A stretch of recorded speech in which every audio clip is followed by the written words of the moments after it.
came in. Let's see. So, Yeah, that happens. hey, good morning. Welcome to Big Cube Sunday morning, everybody. It's hi. I'm Bob Brown, and I run BQ Press.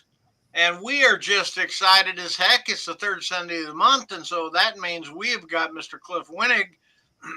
And Cliff Winnig, did you have something to say you wanted to get off your chest? Yes, Luke, I am your father. No, I'm actually not Luke's father. Uh, but Anyway, I am a dad, and the other two folks here who are here, Thaddeus and Stephen, are also dads. And I actually asked a number of dads, and like, if you don't have a Father's Day brunch from this time period, can you come on? And I got two guys who are great, and I'm very happy to have them. And so we'll start. You know what? I'm feeling lazy. I'm going to let my wonderful panelists introduce themselves today. They're both writers and they're both parents, and that was the criteria for today's.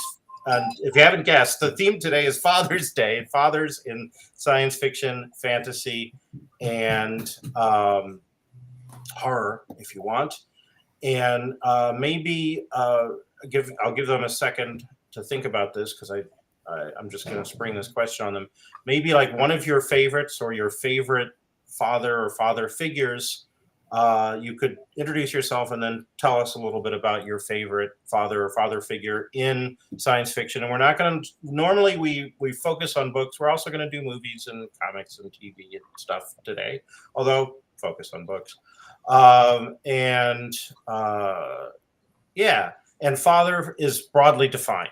So I'm going to say, for example, maybe not my favorite of all the father figures because he dies too soon, but Peter Parker's Uncle Ben. He's a dad. He's absolutely a dad to his nephew, and he's a great dad. Does a great job. And unfortunately, we, the reader, don't get to know him as well as Peter does. Peter is very lucky to have known him for his whole life up until the point where issue 1 happens and he becomes Spider-Man.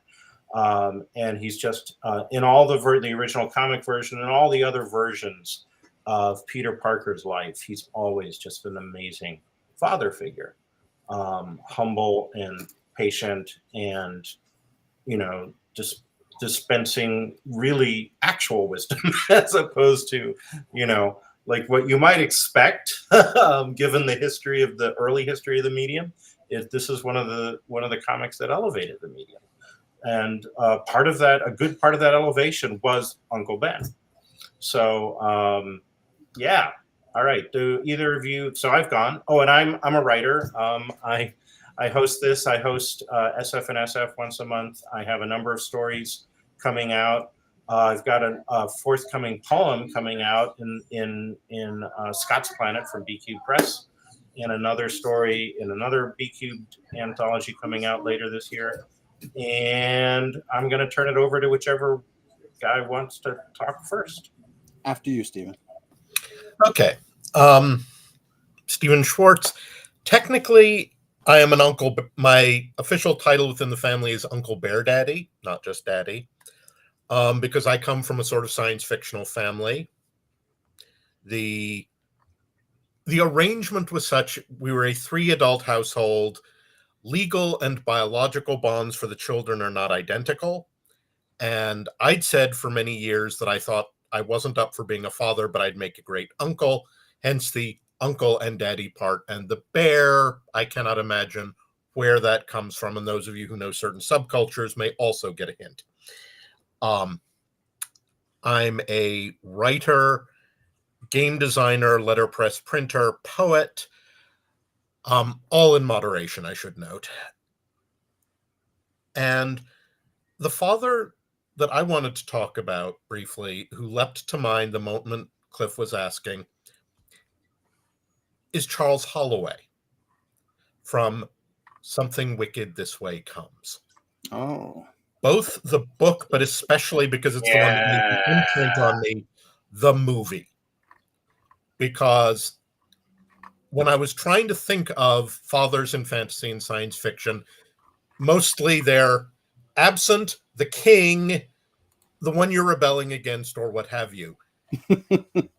And Holloway is presented as the flawed defender who knows his own weakness, who regrets his weakness, who copes with it, and tries and succeeds in doing the right thing at least some of the time. Being played by Jason Robards Jr. does not hurt at all, but there were certainly times when I was estranged with, annoyed with, or rebelling against my father, who was neither absent nor king, when I would have been happy to have Charles Holloway as my dad, someone who knew the time that he was sacrificing to be with me and protect me, and thought it was worth it. All right. That's a great choice. Thaddeus? Good morning, and so many people have said good morning. Good morning, everybody. My name is Thaddeus Howze, and I am a writer of speculative fiction. I am also so many other things. Like Steve, I have worked in computers. I have been a college professor. I have been a writer, an author. I'm currently an editor for the Sci-Fi Radio, which is a online geek radio program that's probably one of the longest running ones in this country. So I write there as the answer man. I answer questions on pop culture and other weird things when people want to know something that just doesn't make any sense anywhere else. You ask me, and sometimes I have answers. Most of the time, I have at least a good answer somewhere. I've published a couple of books. Primarily, I like being a father. My son is now 23. He was autistic, so it was a challenge to get him to adulthood. But he has proven to be far more capable than any doctor ever imagined.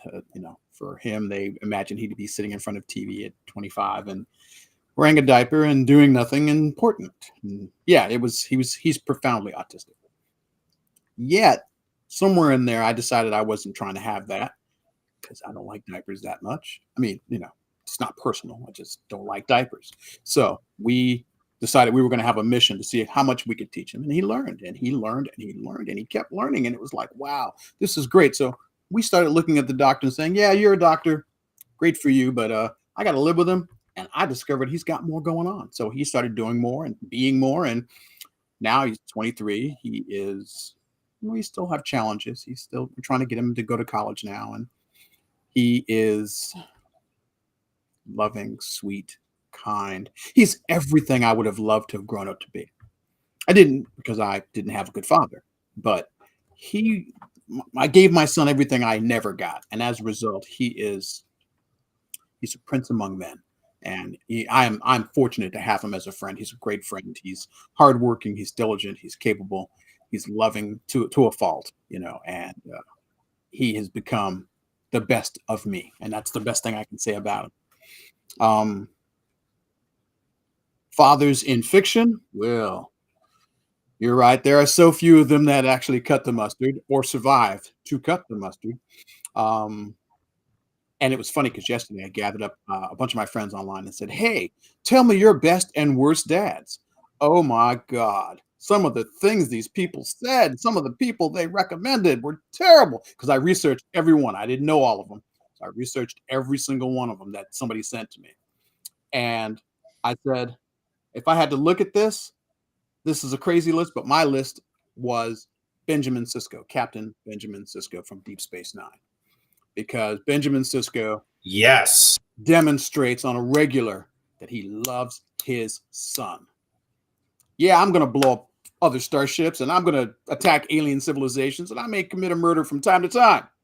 But my son is going to get everything I can get for him, everything I can do for him, and anything that can be done for him. I'm not going to force him into Starfleet, because I feel like Ben felt forced into Starfleet. And I feel like Ben was like, maybe he just didn't want to be a chef, but he is a great chef. He just didn't want to be a chef. He wanted to do something different.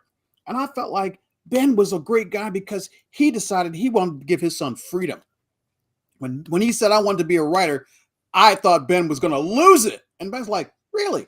Tell me more. And I was like, right on. That's a dad. He's like, tell me more about what you want, son. And I love that. So Ben Sisko, yes, he was a captain. He was an emissary. He was a prophet. He was all those great, amazing things. Best captain ever. Punch Q right in the kisser. Loved every moment of that.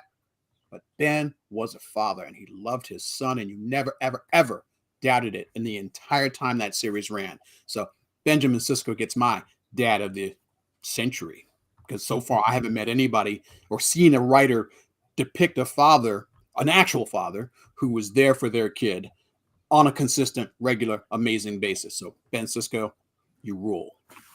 Yeah, we get that for 7 seasons too. So yeah, 7 seasons of it. Yeah, I'll nominate him for Father of the Century for the 24th century.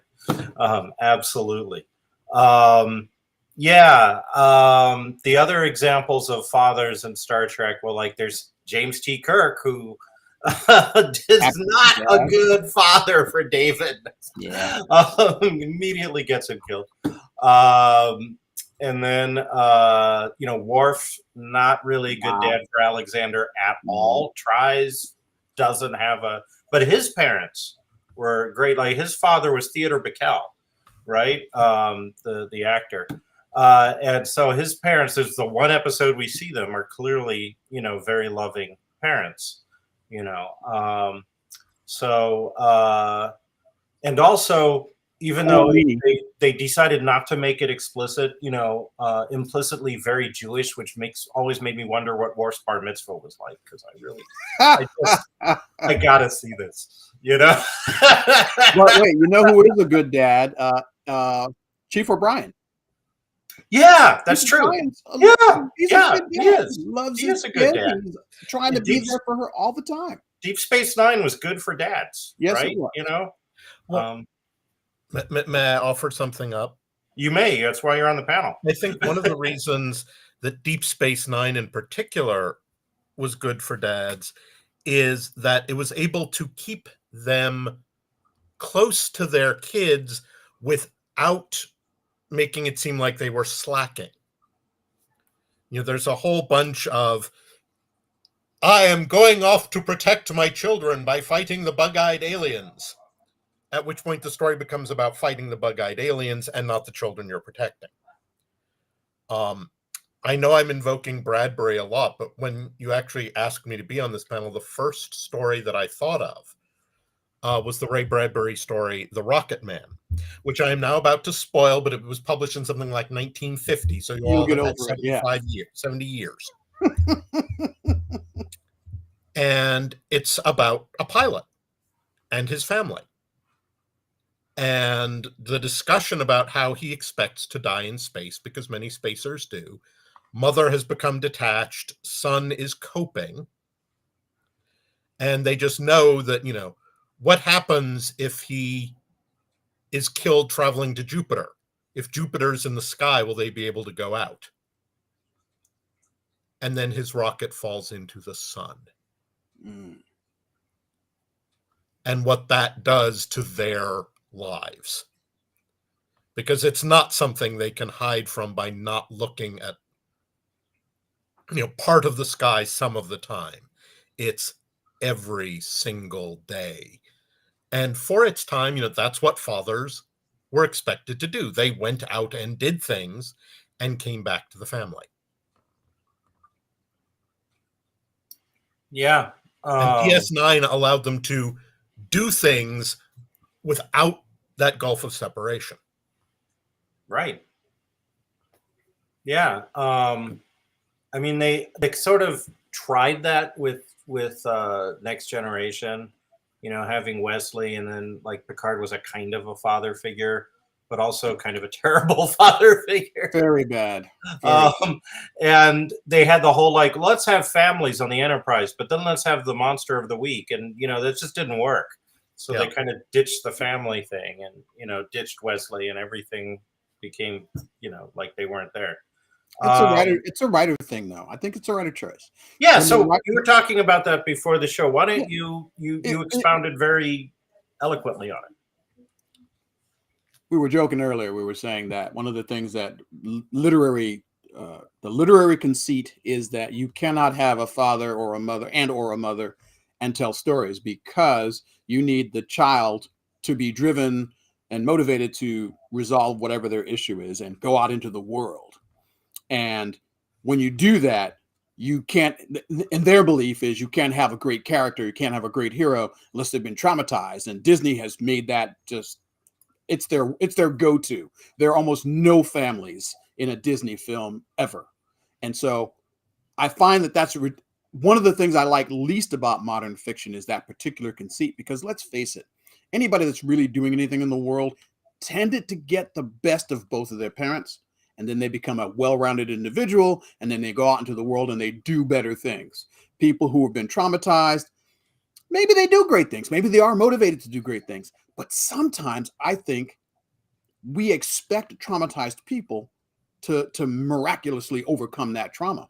And the conceit in fiction is that we have to have a wizard come along and save them right before they're, about to do their thing. Hello, little one. But right when they're about to do their thing, they get a wizard. In Star Wars, it's Obi-Wan Kenobi. In the Lord of the Rings, it's Gandalf. There's always some stray wizard wandering around giving quests out to do his thing so that you can get well adjusted and then go out and save the day. And then the wizard, of course, conveniently dies or is lost or has someplace else to be because he's a wizard and, he's got lots of people he's taking care of. So you hopefully got something from him and now he's gone. And I think that's just one of the worst story literary tropes ever. I just think it's wrong. I think we can do better. And when I write my own heroes, I don't kill their parents. I just don't think it's necessary. Right? You can have adventure and still not have dead parents. It's possible. Let's do that. So let me toss something out here that maybe to those of you who have seen the play and or the movie will be revealing about my upbringing. One of my family's favorite movies was The Lion in Winter, which deals with the tumultuous relationships between Henry II, Eleanor of Aquitaine, and their kids. We did not use that as a parenting manual in my household, but we might as well have in some ways. And I was listening to your discussion, and you're quite right. It's I think, to loop back to something I said earlier, it's the going out part that's the problem, because there are these huge subgenres of literary, or what is often denigrated as women's fiction, that are all about family dynamics. True. That they get ported into science fiction and fantasy in places. I give you Ellen Kushner's Swords Point. I give you the much of the Vorkosigan saga by Lois McMaster Bujold. I give you these examples, but science fiction and fantasy still have a whole huge indebtedness and sort of default into we go out and do things instead of dealing with what we've got here. And fathers, perhaps arguably less so than mothers, but that's a whole gender equity and science fiction question we are not getting into right now. Fathers are expected to be the going out and doing, which means, again, the absent, or they're the ones you pit yourselves against, or they're just not there. But that's my point.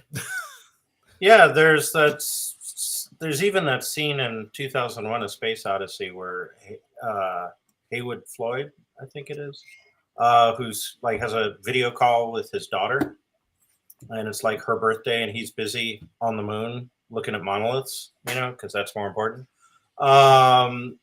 Yeah, that trope. I'm going to mention Bob in the private chat has been noting that Gomez Adams was a great dad, and I agree. And that Game of Thrones has some interesting takes on fatherhood. Excellent. Yeah. There's the Tyrion Lannister and his dad have this relationship that's that's just horrifying on every level that it is possible to be horrifying on. Yet Tyrion comes out pretty good despite the relationship with his father. Although the father keeps beating him down, even as an adult. That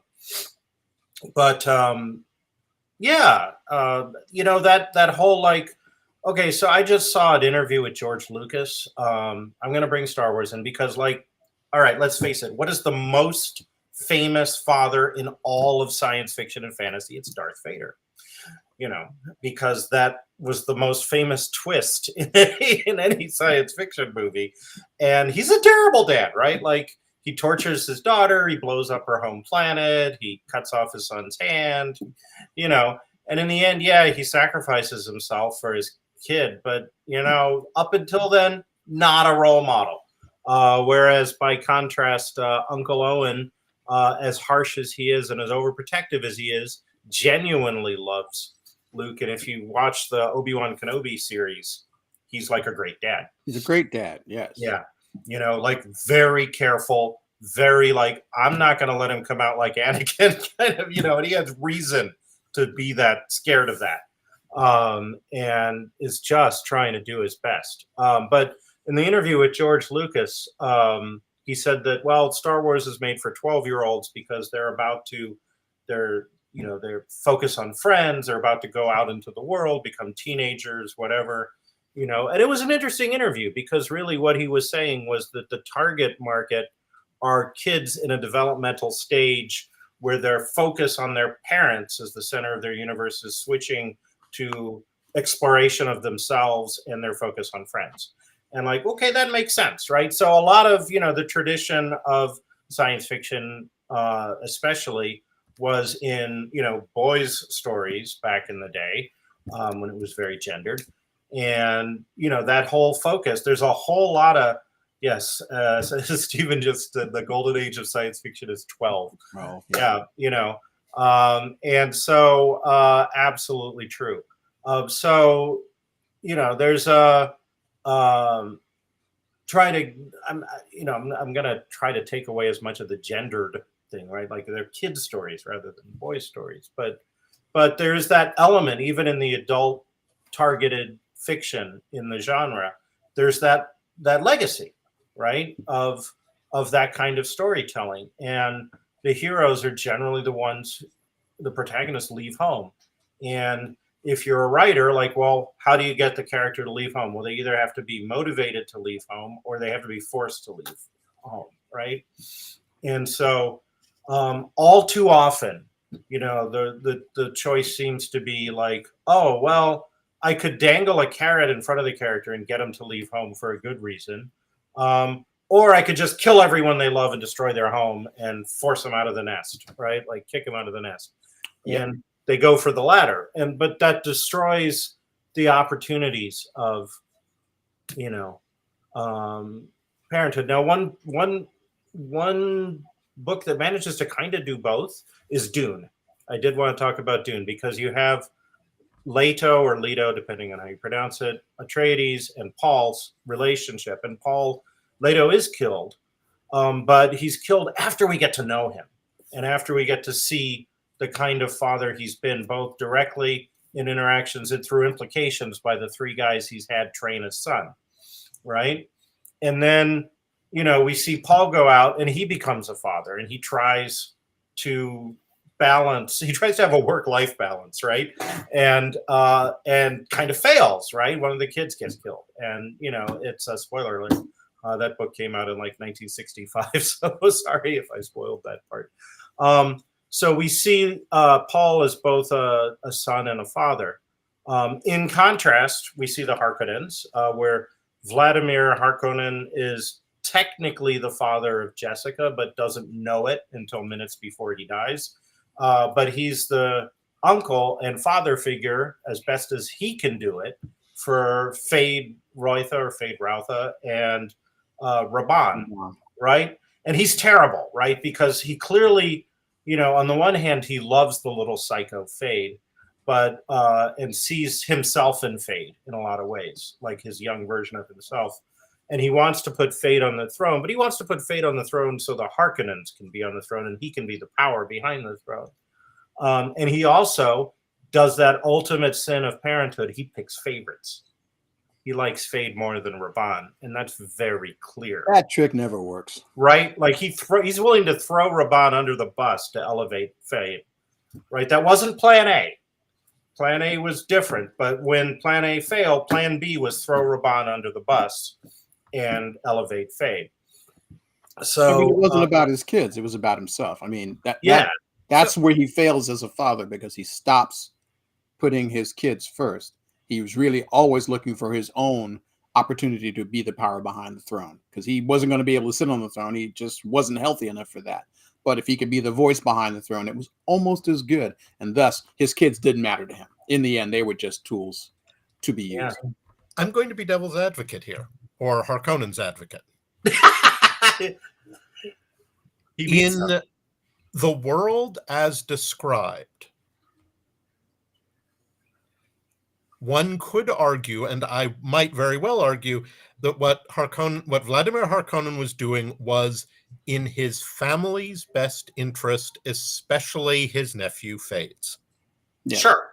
That putting Fade on or very close to the throne was the best thing for him, because he perceived himself as being in a likely to climax within a generation or two end game war with the Atreides, and he was going to win.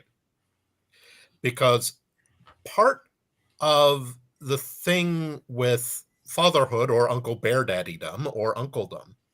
Let me pause for a moment and address one of the things mentioned in the chat. Was that, yes, Harkonnen was an uncle, but if you caught the very beginning, I'm defining fatherhood as very broad.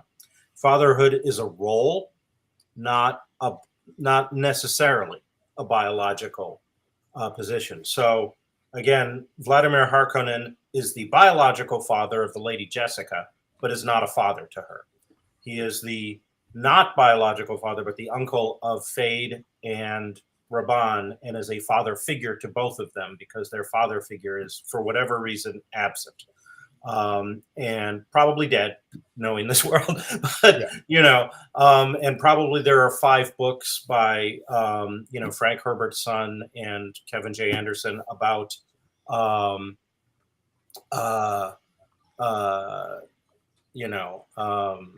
whatever. Oh, happy Father's Day, Charles. About Desmond Harkonnen, the missing Harkonnen. Yeah, there's probably like 5 books about like the father of Fade and whatever. Anyway, sorry to interrupt. I just wanted to make that very clear, that for the purposes of this discussion, we are mostly defining fatherhood as you got to come to work and do the job, and then you're a father. And this, I think, is actually one of the underexplored tensions. It's something that shows up in a book by an author I hate to cite, and a book I generally hate to cite because I have so many issues with it, but Ender's Game, where the general, who is scrupulously not being a father figure, though occupying essentially the father role of power to Ender, says he can have friends, it's parents he can't have. No, he's a worse dad than Dumbledore, man. He's atrocious, and part of the thing is that he is really not trying to be a dad. Vladimir Harkonnen at least has the excuse of, I'm trying to perpetuate what I think is best for them, even if it looks really ugly. All you have to do is look at Giedi Prime and see that Harkonnen aesthetics and morals are not those of the rest of the general population. Nope. It's akin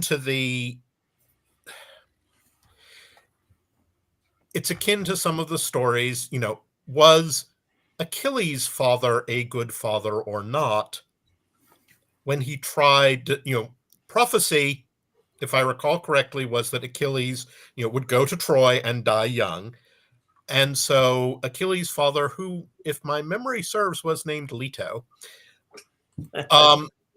deliberately kept him away from weapons and the arts of combat, and then tried to hide him because he was going to die, young and otherwise. And by the standards of that time, that was terrible parenting.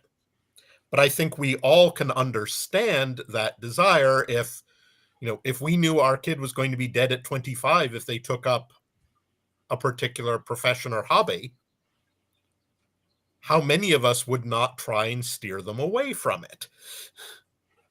So it was Peleus was the Peleus, father. okay.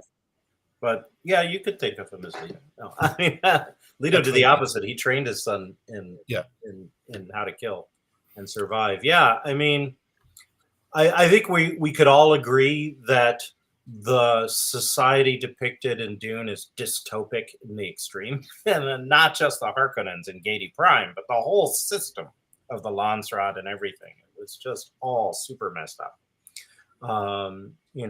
With the hereditary nobility and all that. It's we've also touched on Game of Thrones. There's another fantasy series that doesn't get as much attention these days as it deserves, but the Chronicles of Amber. King Oberon is the father of all of the princes and princesses of Amber. And his dad was, of course, Dworkin. So if you've read that, the short version is the world of the Kingdom of Amber is the one true world of which all others, including our planet Earth, are but shadows. And Oberon just does a number on his kids because he's immortal, and so he's not really thinking about succession most of the time. He's thinking of like, well, how do I shunt these kids off so they're not a threat to my kingdom and my own throne? He doesn't think about passing the baton, which is a really interesting take, right? Like that made me think about like, well, what does it truly mean to be immortal? Because in like human mythologies, you have like Zeus is a father, Kronos is a father. Is a terrible, terrible father.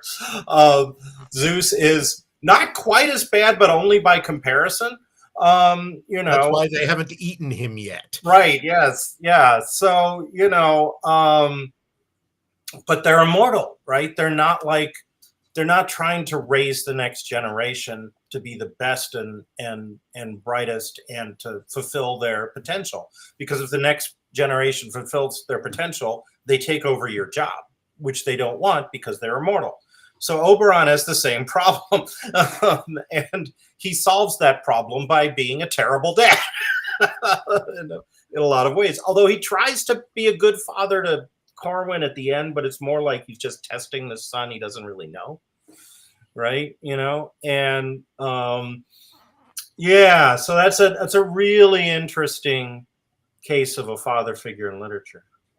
Well, but I think the whole Chronicles on Amber, there's a challenge there in general, because I don't think Dworkin's mission was to perpetuate the polarity that allowed Amber to exist. That's really what he was doing. He didn't really care about anything else but his project. Correct. So the polarity that let Amber exist, that let Shadow exist, that lets all those realities exist, that was his goal.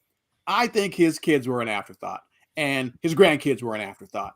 And I think their father was like, well, I don't want to mess things up. And I know if I have all these kids, it's possible they could mess things up. So you know what we're going to do? We're going to give them a video game. The video game we give them is the Shadow. They throw them into Shadow and say, hey, go enjoy yourself. Nothing you do there matters. So you can do whatever you want.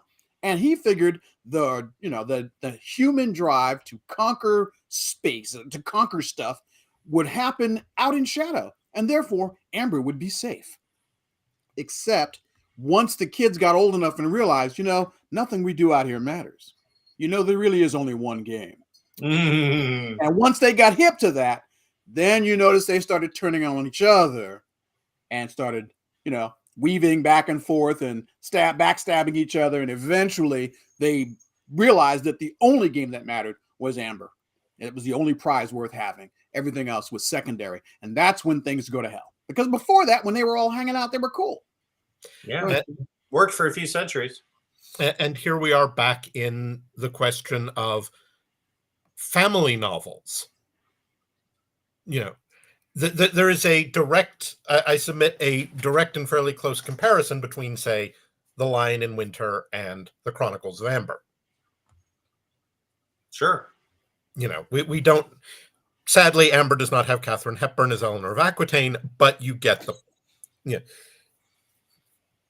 That's why I said your father has to be either absent or king, because that's the classic thing to rebel against. One book I wanted to call up, sort of in comparison or in along these lines, Catherine Addison's The Goblin Emperor, which starts with the father's death on tragic airship accident. Airship accident. Tragic. The mother is dead, and the kid now has to figure out how they essentially come home to a home that never was. And there's a big chunk of angst throughout the book about the kid and whether they can handle being a father. What will they do around these bonds of inheritance and family that they are now unexpectedly swooshed in? Yep. No, that was an interesting undermining of the trope, because the character has to go out into the world, but in this case, the world is home, technically, right? They have to come back into the world. And the father figure, was never a father figure for them. So it's no big loss.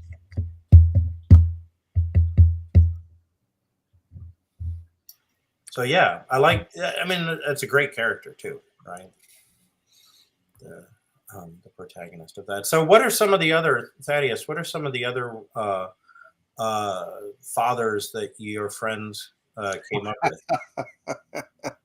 Oh, well, one of them, who was a religious person, came to me and said, well, that Old Testament God, oh, what a beast. Wait, and he's the one who says this. And I'm like, you're kind of right. And so I went and did a little reading. I was like, yeah, he is kind of authoritarian. He's kind of hands off, except when he's not happy with you and he's flooding you or drowning you or kicking you out of the Garden of Eden. So, I was like, that was kind of a surprise to me, because I didn't expect anybody to go there. I figured they'd do like Baki Hamna, his dad, Yojiro, is a monster. He's this superhuman martial artist god being that everyone on the planet fears, with good reason. Because every time he comes to something, somebody's going to get hurt badly or die. And he will relish it. He will relish killing you and hope that you put up a good struggle. But he knows you won't, because he's a monster. It's all he does. Right. He's like Goku with no morality. He sits around, he studies martial arts all the time, every day. That's all he does. That's all he ever lives for. And then when he's bored, he goes and kills somebody. That's a terrible father figure. And then he wants to try to pretend to be a father to his son by harassing his son their entire story arc.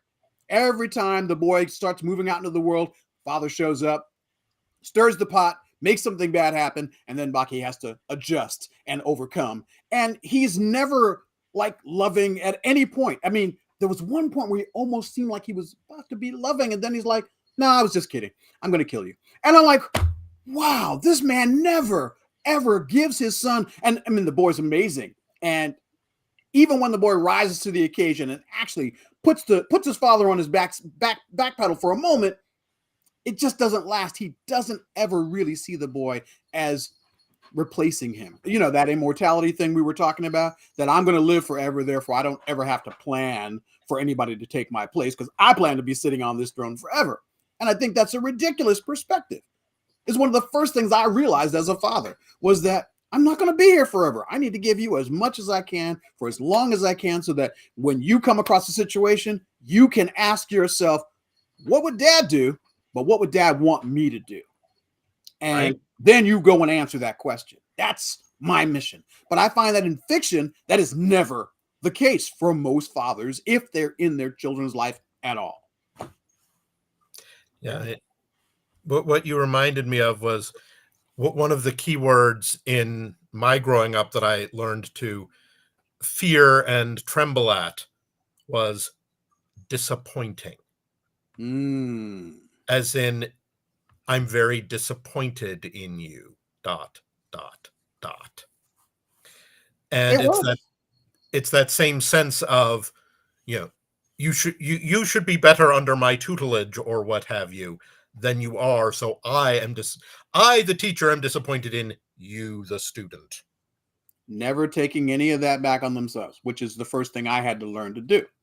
Yeah. It's like, because when I finally got to that point with my son, it's like, I'm not threatening you anymore. I'm not going to boss you. I'm going to tell you that I am displeased. I am sad that you did not understand this lesson, but the failure is mine.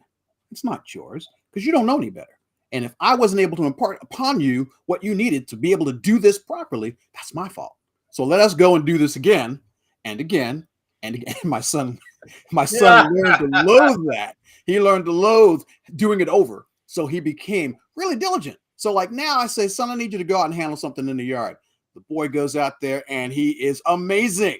I come back, I'm like, wow, it was like I was out here. And then I think about it. It was like I was out there because I was. In his mind, what would my father want me to do? And he does that. But that's the whole mission. The mission is for him to be able to one day have me not be there and still be there in spirit, in his movement through life. And I feel like if more of our stories talked about this, maybe our kids wouldn't be so, maybe our parents wouldn't be so disaffected, because parenting feels like people, their mission in life is, my kid is 18, get out. And that's parenting. And I know that's how it was for me. At 17, I was gone. I was in the military. I was in Japan. I was gone. I needed to leave my home.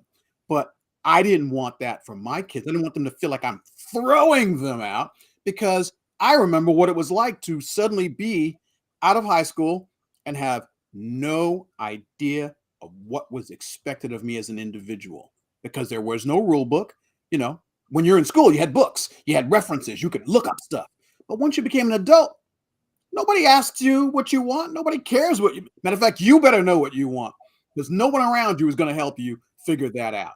And that was something I didn't want my son to experience. And I think a lot of kids experience this, and this disconnect and this loss and this gap in their psychological, emotional development, that once it's there, they never close it again. See, it's funny because I grew up in almost the reverse situation. My life was theoretically mapped out until I was probably in my mid-20s, depending on what sort of graduate program I went into. Yeah. I was going to go to college. That was never a question. Closest thing that was a question was the time when I was looking at going to West Point rather than a traditional college. And graduate work was more or less a presumption as well. Both of my parents were PhDs. Oh my. So yeah, the details of the where and the what subject were to be worked out, but college, graduate school, life. Life started after grad school. And let's just say that in regards to that, I was, how should we say it, disappointing. Which is one of the reasons why what I'm trying to do with my kids, I am separated from their other two parents at the moment, and have been for 10 years now. And I figure that a large part of my job, ironically, somewhat fits the wizard pattern, except hopefully without the falling into a chasm or disappearing off to deal with other students. It's the, hey, look, here's a thing that I know and am interested in. Are you interested? Yes, no. If yes, here are the resources to help you pursue it. If no, cool, not your thing. We'll keep looking. My job is to present opportunities and to provide advice when asked, or sometimes when not asked, but I see the particular train coming down the road because I was hit by that particular train at roughly the same time. Yeah. Right on schedule. Right on schedule. Here it comes. Yeah. I makes the trains run on time. Here we are. Yeah, I do want to actually. I'm going to bring up Star Wars again, but this time I'm going to bring up Acolyte, which is the current television series in production right now. There's been 3 out of 8 episodes. There is one of the main protagonists is a young woman named Osha who had been a Jedi Padawan, but who had washed out basically and was now a mechanic. And she gets, for plot reasons, reunited with her old master, Saul, or Sol or Saul, depending So on which yeah, character is pronouncing the name, like kind of like Leia and Leah. And so Saul, she says to Saul, "I was not a good Padawan, you know, I failed or whatever." And he said, "No, I was probably not a good teacher." You know, he takes that responsibility as the adult in this situation, like, you know, and he's clearly thought about this. I mean, she's been gone for 6 years. He's clearly thought about this for 6 years, right? Like, where did I go wrong? What could I have done differently? And he's come to self-assess his flaws that he doesn't discuss with her, but he knows they're there, right? And he owns it. He owns it. He's like, no, you need to be able to move on because this isn't your fault, right? You know, don't have that burden, right? He lifts that burden from her, which is a really good dad move, you know. And I was surprised by that actually. When he said it, I was surprised because I'm gonna tell you something I dislike a lot about Star Wars. The Jedi never admit they're wrong. Doesn't matter what's going on, don't matter what's happening. The Jedi will look you in the eye and go, "I'm right. I've seen it. I know it." And it's like, dude, precognition is not accurate. It is not. It is not destiny. It is a future. It is not the future. And generally, people who use precognition have only seen whatever they feared the most. That's the thing they see. It doesn't. always in motion is the future. That's right. And so I always get annoyed when people go, "It is prophecy. It is destiny." It's like, no, that's I have a somebody. sandworm that wants to talk to you about that prophecy. Say it again? I have a sandworm that wants to Yeah, talk to you about that there prophecy. you go. And that's, so it's annoying when I look at writers and insist that prophecy matters. I have my own stories, and the people who see the future, they're the first ones to go, "Hey, just because I saw that, you shouldn't subscribe to it. It is still changeable because up until Yes. it happens, anything can still happen. So please, acknowledge there's probably going to be a problem, but there's still a solution for you. You do not have to just roll over and go, well, I'm going to get hit by a truck and there's nothing I can do about it. You know what you can do about it? Don't step off the curb. Just stay on the curb. That truck will pass by. You don't get hit. Ta-da! Make a choice. It's about choosing. And this is the thing we don't teach our kids. Choices matter. That's the thing I want everybody, even as writers. I find that when I read a story and I find the character just doesn't ever make real choices, they just kind of resign themselves to whatever's going to happen because destiny said so. And I'm like, Right. how long ago was that written? What, 1,000 years? Really? Have you looked at what 1,000 years does in a civilization? 1,000 years ago, we were dying from the Black Plague. How exciting. Come on. Come on. Do not It was let a destiny. 1,000-year, don't let a 1,000-year prophecy rule your life. It just doesn't even make sense. And yet we have a culture predicated on that very premise. It is mind-boggling to me. Religion rules our world. And these were books written 2,000 years ago. I look at anything written 2,000 years ago, that was nice, but were there any fax machines in Jesus' time? No. Any computers? No. Global warming? No. I'm going to have to say that's a great book for 2,000 years ago, but today I think I need a little bit more focus, just a little bit more timely, present thinking. And we are failing our kids. Our literature is failing them. Our movies are failing them. We are making them unable to choose. And the power of choice is the greatest power we all possess, and most of us abdicate it without even thinking about it. Go ahead, Stephen. I beg to disagree on one point. And it's because, I mean, again, the source is irritating, but the statement I think is somewhat true. If you look at young adult fiction over the past 20 years, the series that have hit big, the ones that have been turned into movies, etc., many of them are about we as kids have more power than we realize. There's Sure. some of You'll that. see this meme going around on Facebook and on other Percy places. Jackson, Right. Katniss Everdeen. Yes. Yeah. Harry Potter and the verb of noun, or I'm sorry, the noun of adjectives. Yes. Um, I like that. and it's the meme that goes around is you've fed kids for 20 years this idea that if they stand together against an oppressive force, they'll win, and you expect them to shut up. And they're not. I mean, one of the moments I was proudest of was walking behind my kids as they led a protest march. My kids are now 15. This was 5 years ago, so they were 10. Wow. You know, it's like, okay, my job is no longer at the front line of protests. My job is to protect you two on the front line of protests. I can be the one sitting at home, either there with you or sitting at home with the phone number and the bail money and knowing the lawyers. And yeah, that's your call now. And if some of it is activism through Twitter feeds and TikToks, I will look at you and I'll go, I'm not sure how this is working, but clearly something is happening. And, you know, I'm proud of the fact that some of my stories of being a protester and pain in the ass have clearly conveyed to them that it's valuable.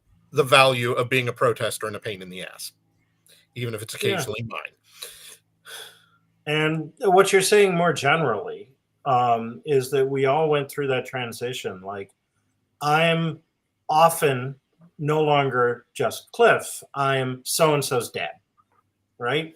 I'm not the center, right? Like one of my kids just had a ballet performance yesterday, and I'm like, I'm there as her dad in the audience, right? And I'm okay with that, right? Like one of my favorite podcasts ever, because it like randomly dispenses actual wisdom, is Welcome to Night Vale. And one of the things that they say, and one of the things that Welcome to Night Vale that stuck with me is, death is only the end if you assume the story is about you. That's true. And it's true, right? I like Night Vale, so I got no problem with it. I like them. I like their perspective. It's twisted, and it asks and answers questions in ways you never really expect. So yeah, I enjoyed them. Yeah, that was good. Yeah, it comes at things sideways, which is one of the things that strengths of science fiction, fantasy, and horror. I mean, wait, I'm not going to let us go without mentioning, at least, because I did say science fiction, fantasy, and horror, and we've talked about the first two. Horror has the whole family in trouble trope, right? Like there are lots of dads in horror. For example, The Shining.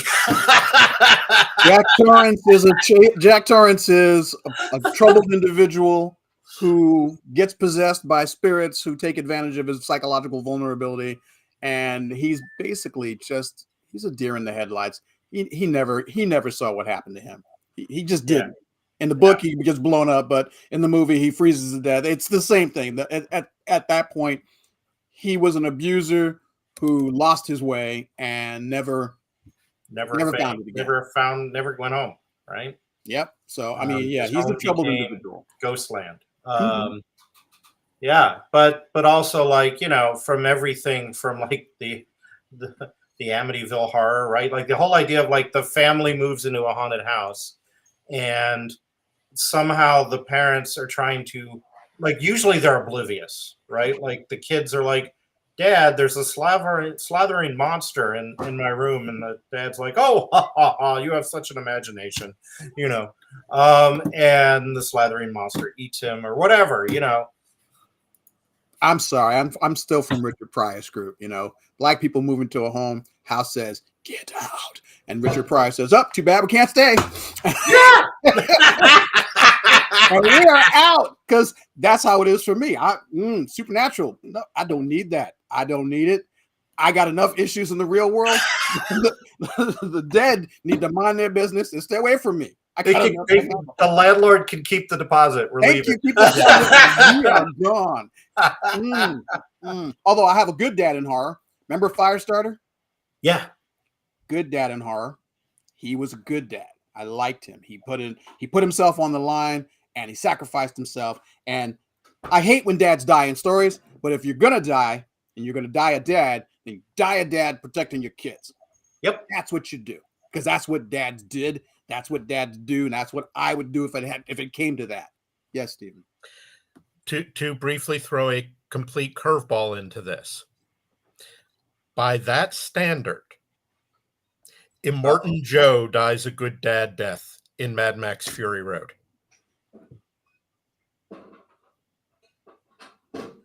After being a terrible father for most of the After film. being a terrible father, he dies a good dad. But I think that this is part. But so does Darth Vader, right? Yes, I don't like that trope. I hate that trope. I hate that you are a bad dad forever and ever and ever, and right before you die, you get religion. No, It's the deathbed confessional. But No, here's I the hate thing: that. we don't accept that as redemption. Immortan Joe isn't redeemed by what he does, and I think it points to the complications and contradictions of what we're expecting a dad to be, that it's even a question.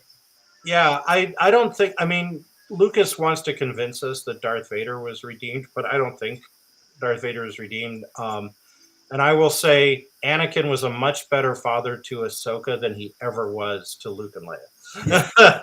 Right? Like, yes, he was a much better trainer to her and parent to her than he ever was to anybody else in his life. And that Ahsoka turned out as well as she did is a testament to his training, but her ability to discern when he was wrong. yeah. Because there were times where he said things and she was like, no, I'm not doing that. And I had mad respect for Ahsoka because she stood up to him when almost no one ever has.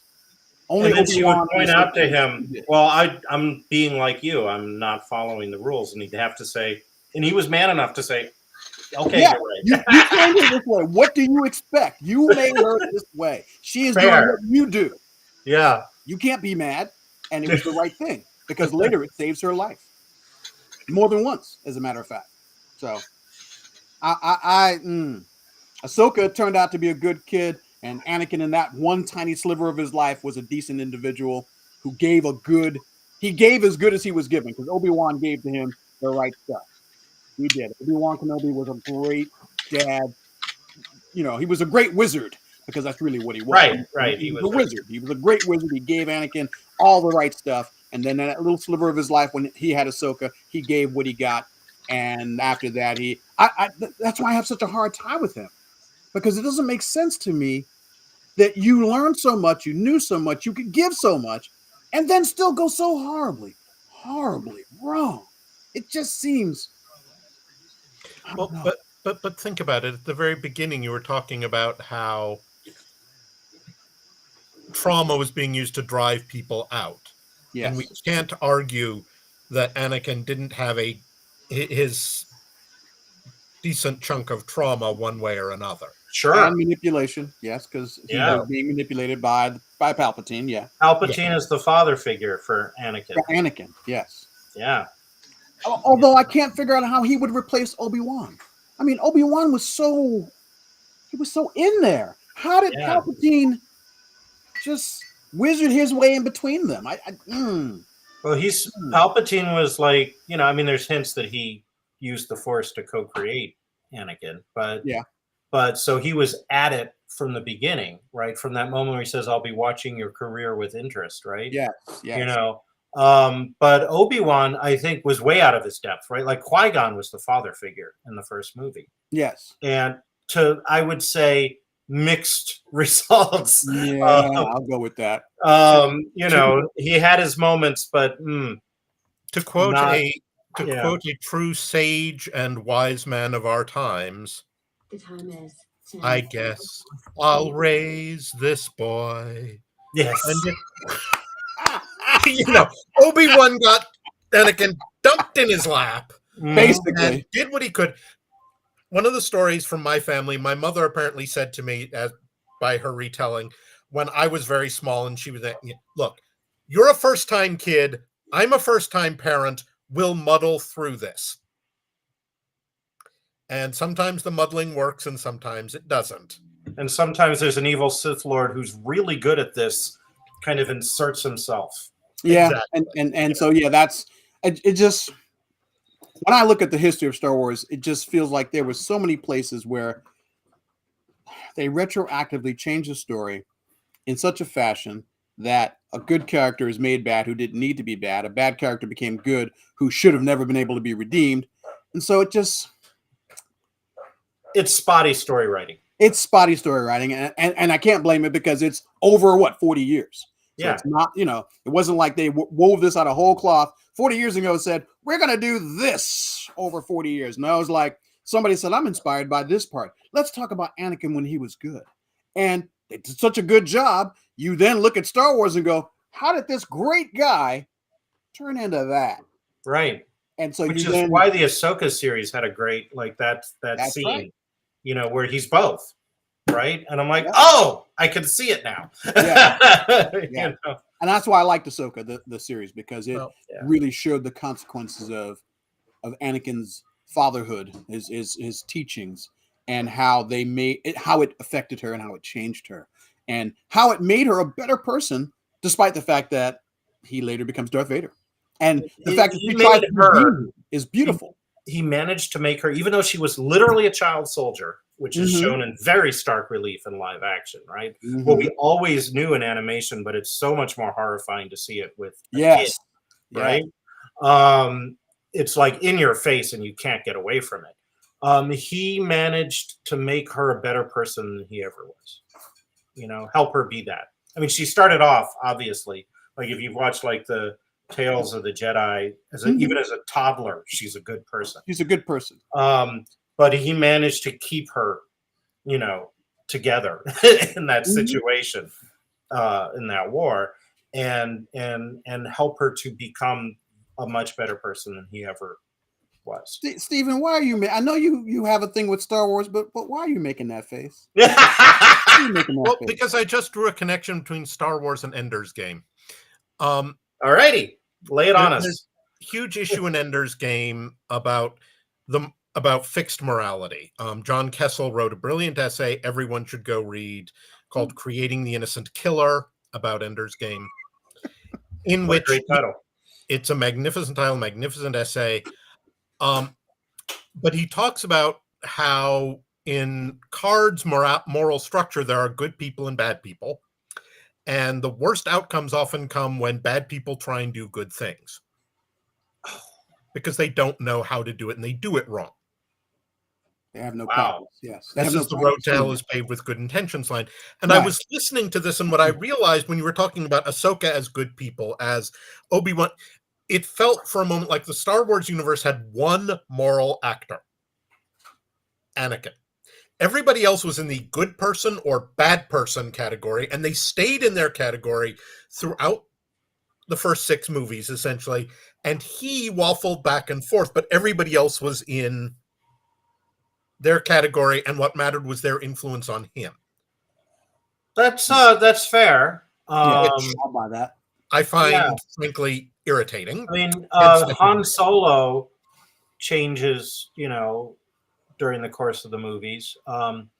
Especially if you have the Greedo didn't even get a shot off version of Star Wars, right? Like, he. But that was right, but that was changed to Greedo shot first to heighten the good people. Right, which is why I managed to locate the despecialized editions and show those to my kids as the first Star Wars, so that. But anybody that really knows Han Solo as a character knows that Han shot first. Yeah. Why wouldn't he? He already knows Greedo's going to shoot him. He knows this. He knows the people he works for. Jabba don't play. So you get confronted by somebody that Jabba sent for you, you better shoot first. And so by having Greedo not shoot first made no sense. it made no sense. As far as I was concerned, it changed that whole arc, and it made Han Solo less, because Han Solo is a survivor, and which is one of the survivors things. shoot first. Yeah, one of the things I love about the prequel movie Solo is he shoots first at the end. That's right. And I'm like, that's him. That's Han. You know, Han Solo shoots first because he wants to survive, and that's how you get to be a survivor in a dystopic, highly challenged, culturally diverse, lawless. Because the Empire's lawless. If the Empire isn't standing in front of you, there are no laws. There are whatever laws you can figure out, or whatever the local constabulary can hold together. So you're living in a lawless galaxy. So if you don't shoot first, you don't shoot. Yeah. That's the truth of it. Yeah, and actually the interesting thing about that is that the forget the name of the character he shot, but he was the father figure in Solo. Right? And he, even though he couldn't ever break out of his own, like, I have to survive, I'm immortal, it's all about me, when Han shot him first, he was proud of the boy. Right? Like, he was kind of like, oh, that's a relief. Right? He did what I didn't have the strength to do, which is, you know, have him survive, right? Like, No. And then, of course, Han Solo's death in Episode 7 is a whole nother kind of, thing. Like, you know, I can't get through that scene without losing it, right? You know, it's just like, wow. I felt that was a good scene. I thought that it was a great scene. Han did what a dad would do. He did. Yes. He was a good dad. Yeah. Good dads don't shoot their fucking children. They just don't do that. They don't think about their hands off. They don't blow up their planets. There you go. You understand. And so Han dying was ugly, but it was Han. And it was him being the father he always wanted to be. When he decided he was going to do that thing, I think he decided to do that thing. And that meant taking that hit. And I know it broke Chewie. It broke Chewie. It broke. Of course. But I know that he also understood Han probably better than anyone else. And so he understood that. He accepted it. And I think that it was up to us as people to decide whether that was a good choice or a bad one. Most people said it was a bad choice. I was one of the few people that said it was the right choice, even though I don't think Star Wars will ever do anything with it the way they should have, but I still think it was the right choice to make. And it was, as from a writing perspective, the only choice they should have made. The only good choice they made in a lot of these movies. One of the right choices, and I didn't fight with it. I didn't have a problem with it. And I was like, yeah, you should do that. That was good. I was upset because I'm a Han Solo fan, but I understood it.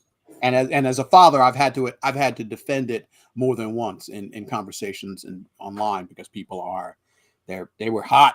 They were hot. People were not happy about that at all. And I'm like, he wasn't a coward. That was what fathers do. Yeah, a lot of people said he was a coward. That's ridiculous. He wasn't. Like, he the wasn't bravest thing he ever did was step onto that bridge. Thank you.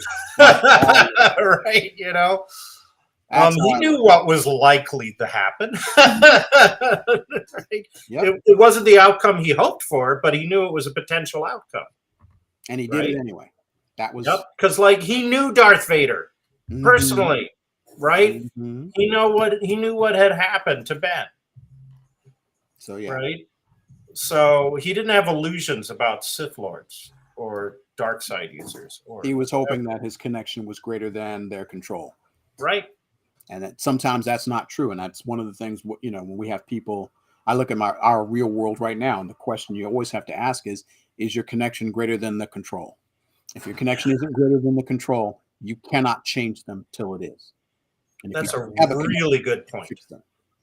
So, and all you can do is you can just keep loving them and wait for them to either get wise, or if they never get wise, then you just have to accept that your connection is never going to be stronger than the control that's used to manipulate them, because it just is. And it's a sad thing. And it's one of those things I think we all contend with, when you look out at the world today and you see Trump supporters and running around saying things that just don't make any sense to you. But their connection is greater than your control, and it's greater than your understanding. And they made a connection that is important to them, and that's all that matters to them, to the exclusion of good sense, morality, even self-preservation. Because in some cases, people literally went to these events and then died. Yeah. From COVID. I'm like, I can't imagine it, but I know that people did it. I wouldn't do it, but I know that people did it because the connection was greater than their control, even their self-control. So I have was amazing. One branch of cousins who are Trump supporters, and I was talking to one of them, and he had this moment, which I thought was actually amazing clarity, where he said to me, and this was back when Trump was president, he said, when something affects Trump or something happens to Trump, I feel like it's happening to me.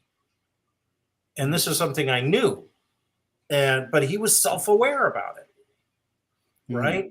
That the identity was so strong that, like if you insult Trump, he feels like you insulted him. If you indict Trump, it feels like you indicted him, right? Like, I understood it. I'd figured that out, but I didn't know that he knew, that he was consciously aware of it, and could articulate it, which was just an amazing thing to me. Right? That's that wizard thing we were talking about. Remember, we first started. Yeah. The wizard shows up. He's looking for people who are disconnected, who don't have a connection to the world, who are lost and need guidance. The wizard shows up and says, "I've got guidance. It's right here. Just hang out with me. I'm gonna make you right. You won't have to think. You won't have to be responsible for anything. Just do what I say." The wizard as cult leader. The wizard as cult leader. And wow, that explains so much of fiction right there. It does. I'm now hearing Nick Cave singing that song about Gandalf, Grey Right Hand. I don't know if you've heard Red Right Hand. It was the Peaky Blinders theme song. It is all about the cult leader. Mm-hmm. And yeah. Well, that's kind of the father. That's an extrapolation of the father figure anyway. Remember, you got Optimus Prime. Optimus Prime is a charismatic leader. He has literally taken a whole collection of people, Autobots, and said, "We will do this no matter what." And they're there for him. They will live and die for Optimus Prime. Fortunately, Optimus Prime is right and a very moral individual, so he doesn't expend their lives needlessly and never before putting his own life at risk, which is better than we can say for most charismatic leaders. So that's how you do. If you're gonna be leading a group like that, that's how you lead. You lead from the front. I worry any group I see where the leader leads from the back. Stay away from that person. That is not a good place to be. They're sacrificing you. They don't care about you. The leader that leads from the front is the leader that says, "I won't let you die if I can help it, because I'm right out here with you. We're going to survive this. We're going to make it through this." That's the leader I'm looking for. The leader from the back, that guy says, "Get out there and die, minions. And, well, if you're getting killed, I'm out." So by that standard, Paul Atreides is a great leader. Yes, he is. He's on the front. He's on the front lines. He leads by example. He leads the way good leaders should, from up front, because they're there seeing what's happening and they're making plans based in real time. They're not making plans based on something they have to get back from communications or from runners or from people who are dying on the front lines. Sure. And that's why Dune is a tragedy. Yes. Because it's showing you that, literally great leaders who know the future can lead to catastrophe. Yes. Just like lousy leaders who don't know the future or know only bits of it can lead to catastrophe. Yes. Well, knowledge isn't always here. Catastrophe. But no, because what it really is saying is that knowledge isn't always perfect. You can have all the right knowledge. You can have all the expertise. You can even have precognition from the future. But it doesn't mean that you're going to win. You can do everything right and still lose. The only time John Luke was ever truly father-like to Data was in that moment when he said, no matter what you do, you can do everything right and you can still lose. That's the truth of existence. And that was the one time I was like, wow, Jean-Luc, you were almost fatherly there. You gave Data something he really needed, and you didn't want to do it. I could feel him was like, I'm reluctant to do this because it destroys, at least for a moment, part of Data's confidence about his abilities. Mhm. I think that when you're a father, you or a parent in general, you have moments where you say things that you know are going to rock them to their core. But you must, so that they can be stronger in the future. So sometimes you have to do that. You have to let them lose to win, and it's Sure. hard for them. And I remember, myself, I remember doing it well. My poor boy, he went to a convention, and he's like 14, and he's at a game. So remember, I told you he's autistic, so he's not a strong verbal communicator, but he's game. He sits down to this game where it's a bunch of old ones attacking each other, trying to gain dominance over the world. And he's like, I want to do this game. I'm like, okay, sit down and play. So I told the GM, bear with him. He's a good kid. He'll keep up. And I walk away.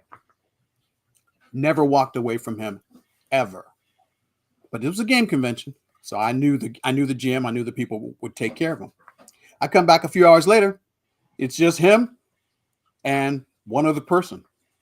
And my boy is got cultists, and he's taking over the world.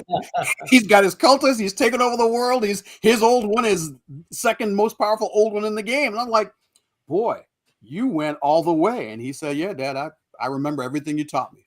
And I was like, I'm so proud of you. You just go ahead and conquer that planet. Do that thing, son. That is a great place to end, I think, this whole discussion there. Yeah. Yes. I just wanted to thank you both and the audience here because my father passed away in January. Oh, I'm sorry to hear that. So this was my first Father's Day without him, and thank you for spending some of it with me and letting me talk about some of this stuff. But thank you. Thank you. I'd like to thank both of my panelists for this wonderful discussion that went into overtime because people wanted that. I'd like to thank Bob for running the whole shebang.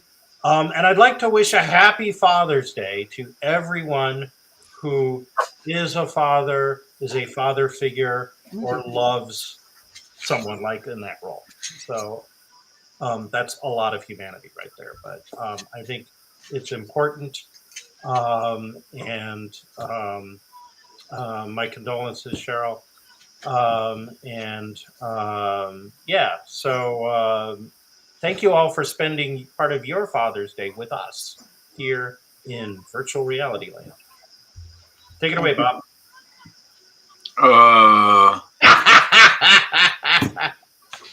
I've been out checking on the chickens and taking care of the dogs.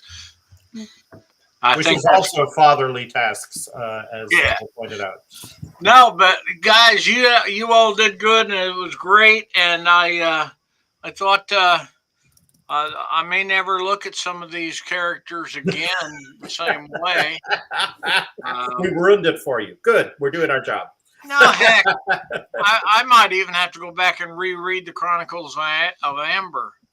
It's a good read. I just finished rereading it. I really still enjoy it. Reread it. It's a series that rewards rereading. Mm-hmm. Yes. Well, and that is a good thing because I do tend to reread books that I like, and because I find that every time I find myself catching this little bit that I didn't catch before, this nuance, this subtlety. But that's a whole nother panel, books to read more than once. So I would just want to say thank you. This is BQ Press. We got our latest release is still out there. Madam President got some wonderful stories in it. We got stories in there from Deborah Godfrey edited it, and Patrick. You guys have been talking about Star Trek, and so now whenever I try and think about start to say Patrick, the publisher at Fairwood Press, I want to say Patrick Stewart, but it's Patrick Swinson. Yeah, Patrick Swenson. He wrote us a great story in there, and we also have something really fine in there by Adam Troy, and the obviously the great. And speaking of fathers, David Gerald. David Gerald, who kind of redefined fatherhood in fandom there for a bit, and if the with the with the Martian Child, Mm-hmm. and if you follow him on Facebook, you'll get to see the ongoing beauty of raising your kid right. Um, as you watch him and the boy growing up, we literally got to see that relationship on Facebook. Then we got to see the marriage, the coming of the children, and now the move to Vermont. It's like having your own little Father's Knows Best series on Facebook. So I will say thank you all for sharing your experiences. And our next book coming out, by the way, is going to be tentative title is Alternative Truths Southern Edition. Bless their hearts. And I can guarantee it's going to rock. We just as my co-editor said when she read Adam Troy Castro's submission, funniest thing she ever read. Yeah, tentative title. Whereas my story is a little less funny, but hopefully fun. But we're getting it all put together, and it's fun. And then after that, we got Scott's Planet, which is all about corporate greed, but where the corporation abandons a colony on a planet stuck in the land of giant centipedes and foot-long dragonflies. So that'll be a fun read too. So I thank you guys for coming, and that's my sales pitch. I'm obligated, and I absolutely will say this in front of the viewers. I will look forward to seeing you guys come back because we do last Sunday next month, and we got a couple of guys on there. Jim and David are there that have a wonderful chemistry that the audience recognizes and engages with. You guys have a very similar chemistry here that is wonderful to watch, very entertaining and real. Okay, so thank you much. That said, I'm